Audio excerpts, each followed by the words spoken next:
Officer Jason Willingham says investigators believe that 19-year-old Tyrone Woodfork didn't act alone in the brutal attack that left Nancy Straight dead and her 90-year-old husband Bob severely beaten. In all likelihood, he didn't act alone. Nancy Straight, the elderly couple beaten in their home Wednesday during a robbery. The couple had been married more than 65 years, had 6 children, 18 grandchildren. They were great-great-great-grandparents. They had been sick for the past week from food poisoning and the flu and had just agreed to move into an assisted living facility the day before they were attacked so viciously. Nancy died from her injuries. Bob is still in the hospital. The family talked only to the News on 6. Bob Straight was a paratrooper in World War II with the 101st Airborne, went in on D-Day and served the entire time, was awarded the Bronze Star. Nancy grew up in a log cabin in Kenwood, Oklahoma with no running water. She moved to Tulsa to work during the war, and after is when the two met. They met 3 weeks and got married.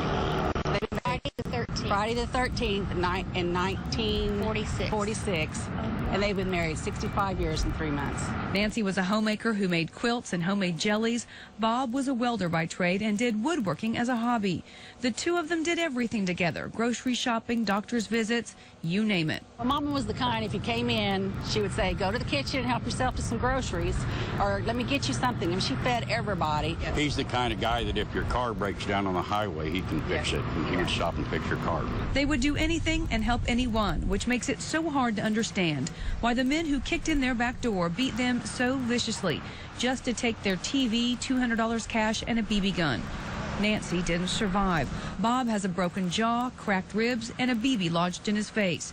They were already frail and in bad health. That's why this was so senseless. Oh, yeah. 97 pounds, a little over 100 pounds. My dad. Weak from having food poisoning, the flu.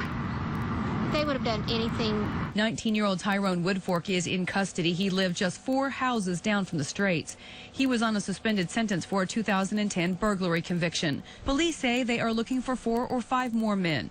As for the Straights' children, their focus is on the love their parents shared and helping their father cope. That's all my father could say when he found out Mother had passed away was, I loved that woman. I love that old woman.